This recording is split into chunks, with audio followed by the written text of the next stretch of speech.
in the hands of the right team, but it was so difficult to actually proc the crossbow tanks multiple times. And I feel like for SMG to play this, it feels very uncharacteristic of them. I think that Team SMG has put themselves in this position. 3 marksman bans, they didn't pick it up earlier. They just want to go with a blind pick, reliable marksman that kind of does the job, right? And now Todak looking to immediately punish it. So many marksmen are already out of the pool. They don't want to play Clint at all. So therefore, I'm going to go with a Natan that basically works very similarly to how Claude plays. And we're going to pair it up with a Minzatar so you can't just dash around. Think about it. All 4 heroes from the side of Team SMG all have dashes. I really like the Minzatar pickup, but I feel like the Natan was very forced from Todak because the fact that they don't have a lot of magic damage coming from them. And Kadita obviously doesn't have enough sustain. They're forcing the Natan to kind of balance out between both physical as well as magic.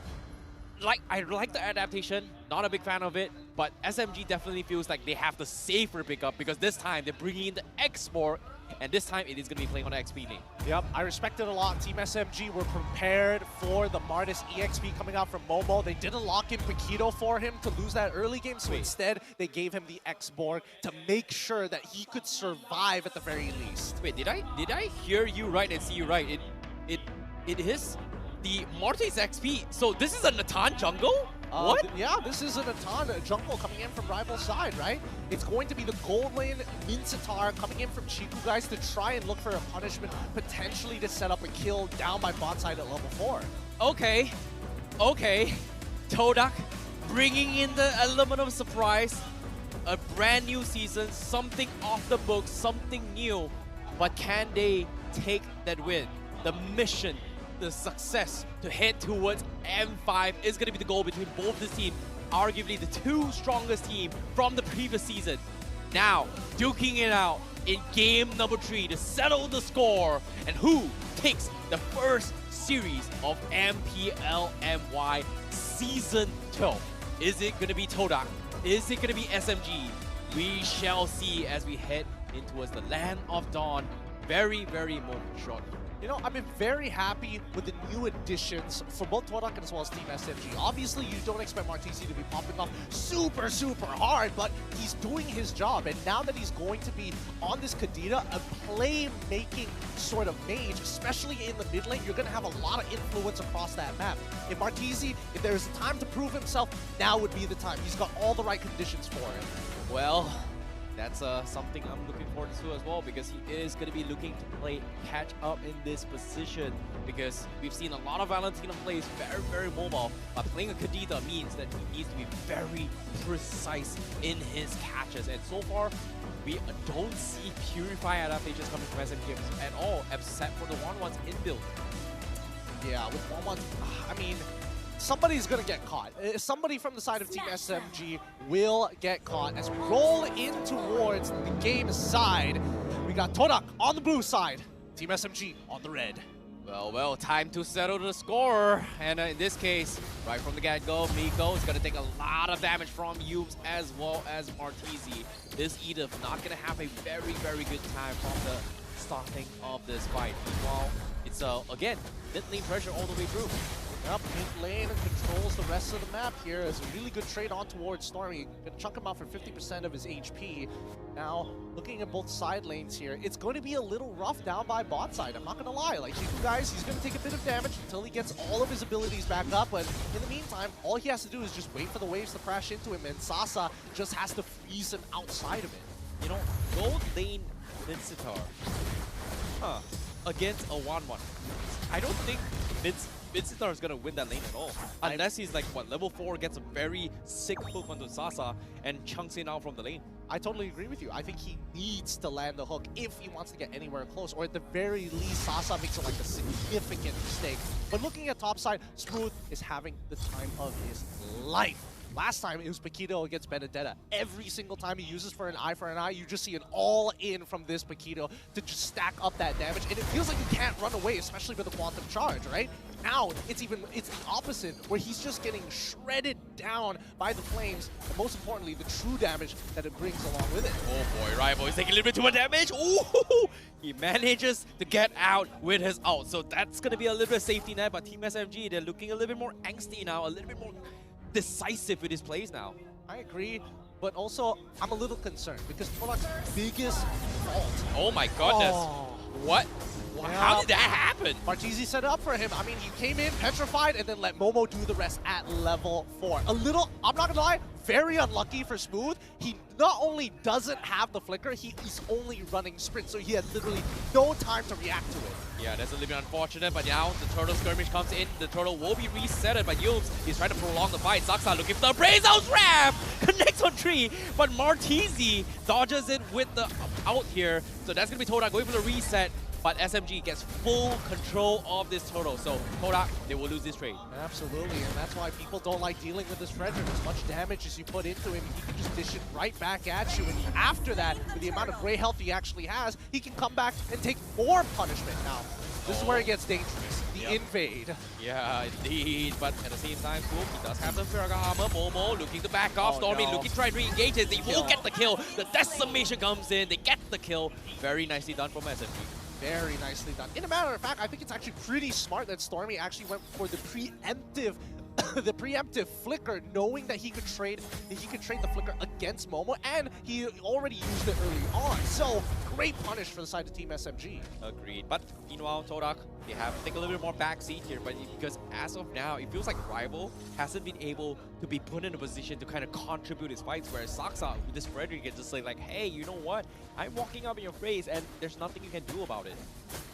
If you think about it, there's absolutely nothing compared to a carry in the previous game and an export. In this case, they have none of the above for Todak this time. I mean, you're asking a marksman to go face-to-face against a fighter without any items, right? And I think, you know, that's a big ask. Give him some items, and then maybe we can start talking about it once more, because I think that Saksa is going to be a consistent problem for Rival until we hit that late game, until we see Rival hit 4 items, arguably even 5 items at that point of time to actually stand a chance to win out that 1v1. Yep, I want to see how this goes here, because as of yet, Saksa is looking to try to bait up this fight, but so far Todak again playing it very, very passively again. This is the approach that we kind of saw from Todak from game number 1. Game 2 a little bit different, a little bit more aggressive, but this time they have the slight lead, but it seems like they're just they're waiting for something, which is something that I'm not sure what they're waiting for.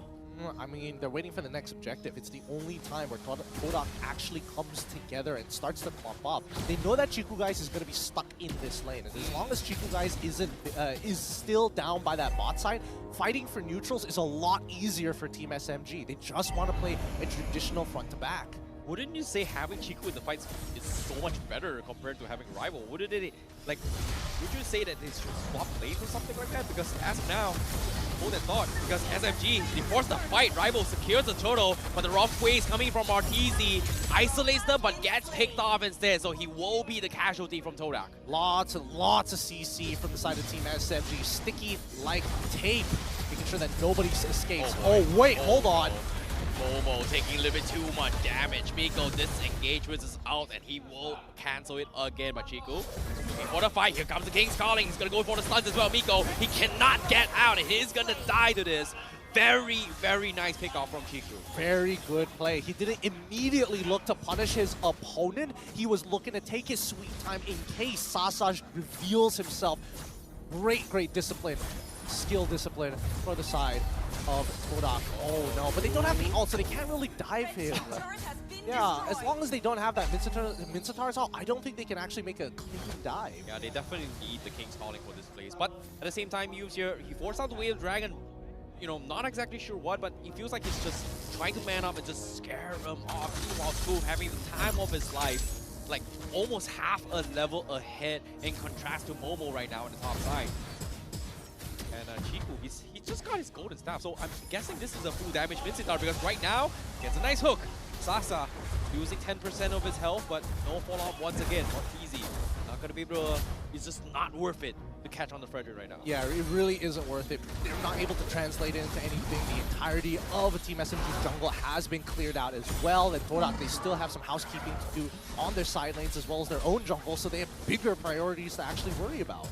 Agreed, but seems to me top side, someone's going to be in a little bit of trouble here because Smooth, he's getting completely surrounded. The Way of the Dragon comes in, and now Smooth needs to run for his life. Yume's interject, but what? They can't chase him. The sprint just completely outplays him, but no, Martizi, he accepts this. Todak trusting him that, you know what, Martizi, you got this. We're taking objectives, and top side is where they're going. And look at this, Todak. They're greeting this out. They want to get more in the middle lane as well. And Martizi, can he get out though? Miko, okay. Better question is whether Rival's going to get that tier 2 up top side. Yeah, he does! Powers through the damage reduction shield, and now SMG looking to punish back. Oh my goodness, Chiku! Going for the King's Calling, gets a 2-man catch as well, and now Miko getting King CC's way through. Can he get out? He goes for out here, he gets a mid shield, and Yume will be forced to disengage. Momo looks to interject as soon as he sees the health bar of SMG and says like, you know what, I'm not gonna go for this with Miko. Flicker plays, he does go for the counter hook as well with Chiku. They're trying to force the fight, but guess what? The insanity from Smooth connects on everyone. Martizi trades off Miku. They go 1-1, losing Chiku, losing Miko. SMG's gotta be happy about this. Really nicely played from the side of Team SMG, right? They're just waiting out these spells. Chiku comes in, really big ultimate, has 3 people, but only on the outer edges. He must decide which target needs to go. And in this case, he thought it was going to be Miko who was going to be some easy prey, but he is one tough cookie. He made sure that he is taking tank emblems. He also has the concussive blast. Let's not forget that he's got tenacity on top of it all. Yeah, it's just so hard to actually play around this, right? It seems like one wrong combo and one wrong sequencing, everything goes down to the south. In this case, Todak, they need to chain out the perfect wombo combo, and it's going to be up to either Chiku and Martizi to set up this place because we haven't seen too much of Rival yet. He's been sled pushing throughout the entirety of this fight. But despite all that, look at the goal lead though. Todak, they're still leading by 1.2k. Yep, I mean, they're the ones who has that extra kill. They've also got 3 turrets compared to 1 turret in difference. The only big thing that Team SMG is winning out on is just a little extra EXP from the 2 turtles they were able to secure. Agreed, but again, the middle assault comes in mid-control. Again, SMG, they're trying to force all this kind of reactions, but they're just not getting it yet. And Saksa, look at this. It's like, you know what? I want to open up the map, but what can I do?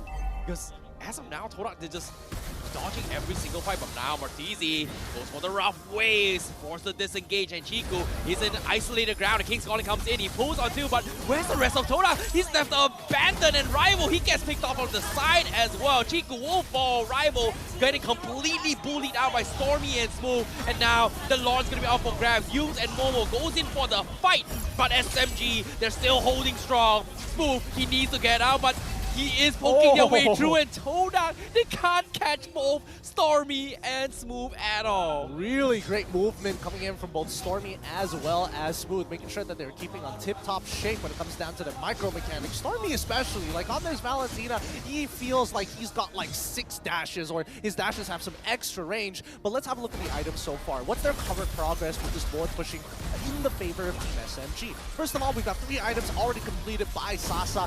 Sasa from that, after the laning phase at the 10-minute mark, we're seeing that even Martizi only currently at 2 items compared to the Valentina at 2 as well. And finally, the biggest difference is the 3-item completion from the Tan from Rival in comparison to Saksa, who only had just completed recently his Sky Guardian's helmet. Yeah, it seems like he needs a little bit more to actually force the fight, but so far, it's going to be up to Chiku to set up for this place, and it's something that Todak is looking to win those fights. But SMG, again, they have, like you said as well, they have so much of this peel and disengage composition where it's just so hard to pick up. Valentina, great in disengaging. Xborg as well, great at just poking and retreating at the same time. Whereas Todak, they need to get a very, very concise pickoff.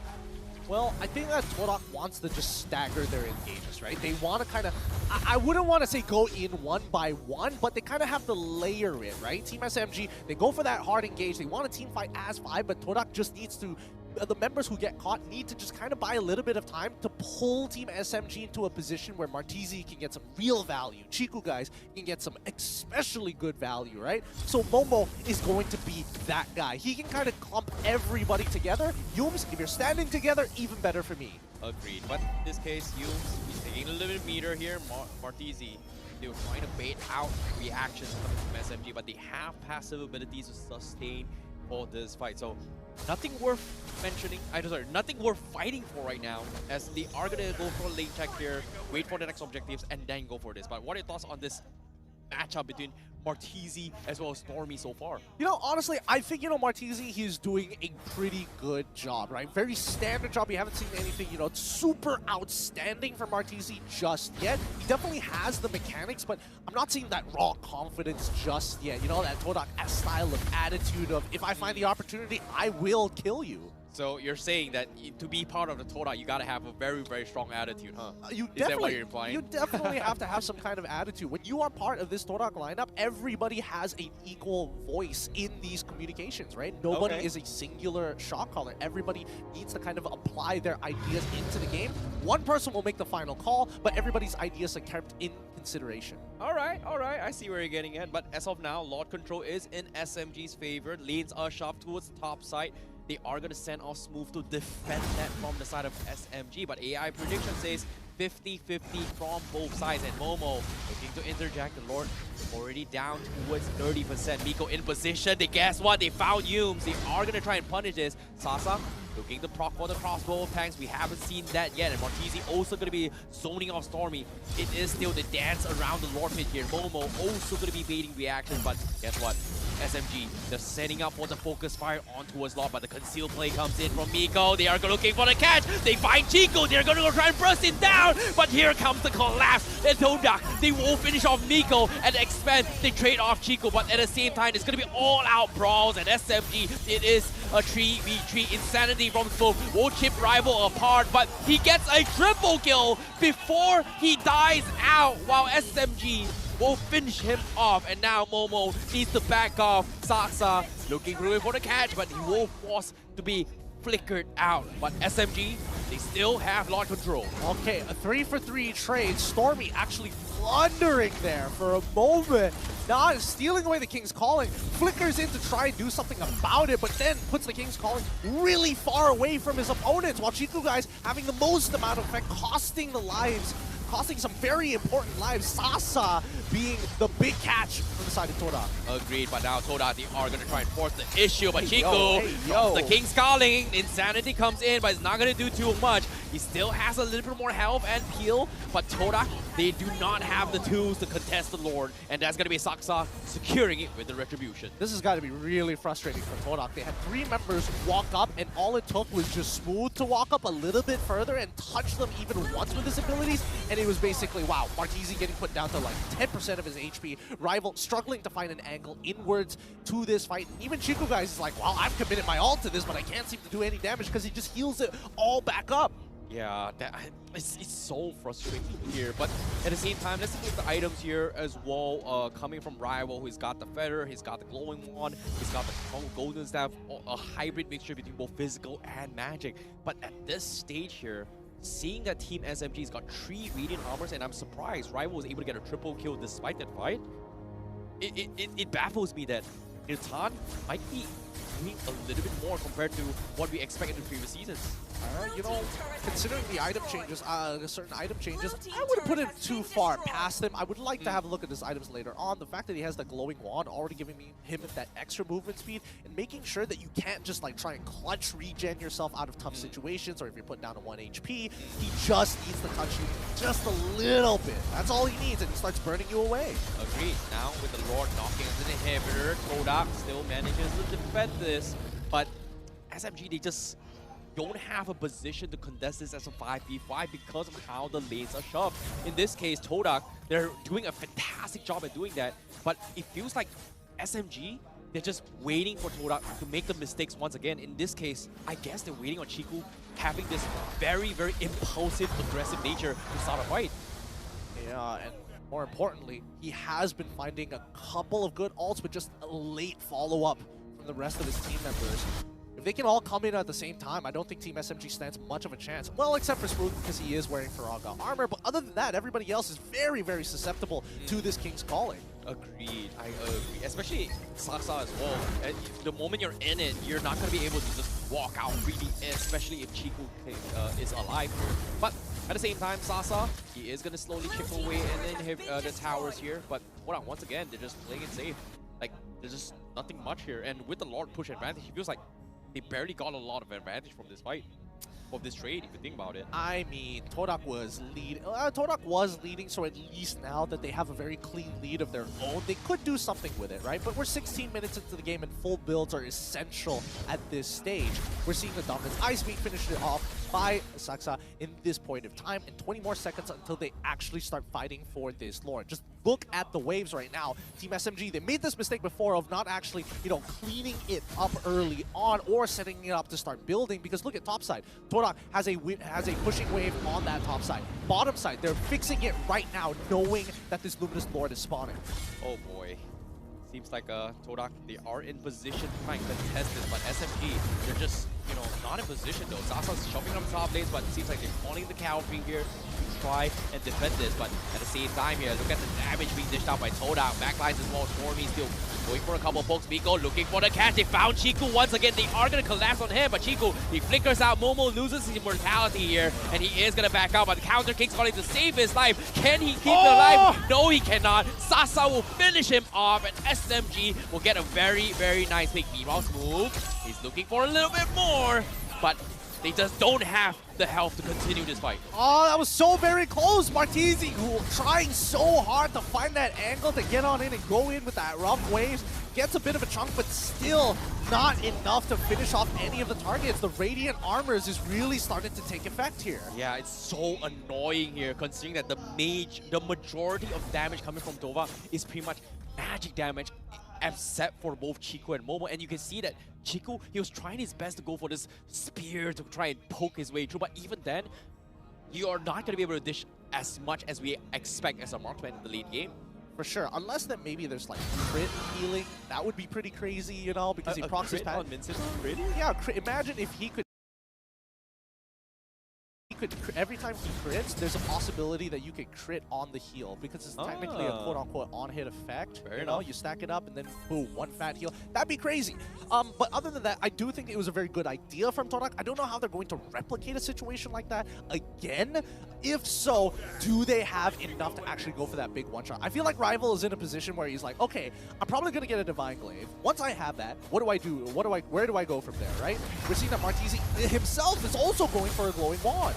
Alright, hopefully he's going to be able to do a little more damage, because as of yet, 3 Radiant Armors up of SMG. It's going to be an uphill battle for Todak, so they need to get the biggest catch of their life. In this case, with the Lord coming in, they need to be very careful in this engagement here. Meanwhile, SMG figuring out inhibitor Smooth already doing smooth things with this export as he tries to chip away here, but the Crystal dropping 20% health. SMG says, you know what, play it safe, clear the minions, take the inhibitor, but they're not going to continue. It seems like they're just backing off. The minions are still alive, I guess. Oh no, as soon as I say it, they're looking for the engage, but they immediately call it quits as soon as Miko misses the catch. And they are respecting Todak because of this. Yep, clean call for the side of Team SMG. Very good attempt coming in from Miko. He was very close. He was very, very close. He did lose out his flicker for it, but I mean, they got away 66 seconds anyways. By the time the upcoming Lord comes, does he really need his flicker at that point of time? Only time will tell. Yeah, good defense coming from Todak, but SMG once again, they're looking for the catch. But Momo going to be face checking it for the team, so it's just not worth it for now, unless Martizi goes in blind, but no, Sasani is going to look for the catch, but the crossbow attacks not going to get the proc, but Momo is dropping down low, he needs to get out, he's going to be fine. Martizi tries to go for the catch from the back lines, but he cannot get out, but instead, he's going to get caught out by Smooth with the missile, and now Yums looking for the kick. He catches Stormy, but they walk out scot-free. They lose Martizi, but Todak with the hook, Chiku, they're trying so hard to look for these kills, but they just do not have the damage from Todak. Yep, and so far, Saksa has just been continuously juggling his items throughout this matchup. Now, making sure that people like Momo aren't getting away with too much. He's able to tank very, very hard, but Martisi, he's got to be a little careful here. So far, Team SMG has been pressuring him very, very hard to force him to use his ultimate early on into the fight on pretty much no target, just as a defensive rough waves. Agreed. But now, SMG again playing this very, very safe. Every single turret attempt is with the help of this Lord, and Todak in no position to push out. It means that it is going to be another free Lord in the hands of SMG. Meanwhile, they have a lot of immortalities though, so that's something that I think Todak just doesn't want to take those risks to actually kill them off or extend those fights. I mean, we're already 21 minutes into the game. Immortalities, especially when you have its passive actually active, it is so valuable in these upcoming fights. Having that second life gives you an opportunity to maybe recall into your base and take care of some of the waves. It allows you to maybe turn a potential fight, especially since a lot of the members either sit around the respawn or they have to back away when the rest of your team takes the space. Agreed, but Sasa just got his one as well, so they are going to try and collapse with this. Biko going for the flicker catch, but no, he is going to get caught out here. But no, the disengage comes in, but the Cake Scarling comes in, is going to catch them off guard, and they are going to lose members for this. Todak, they lose Martisi, but the Crystal is exposed. The Lord is chunking it away, and that is going to be Team SMG securing the series with a 2-1 against Todak. And that's what they're looking for, a clean engage. And all they needed was a big setup by Stormy to allow Sasa to finish them all off. GG, well played to Team SMG, taking it 2-1 in Todak, week number 1, day number 1, back here at the MPL MY Season 12. Well, the defending champions was given a very, very good fight.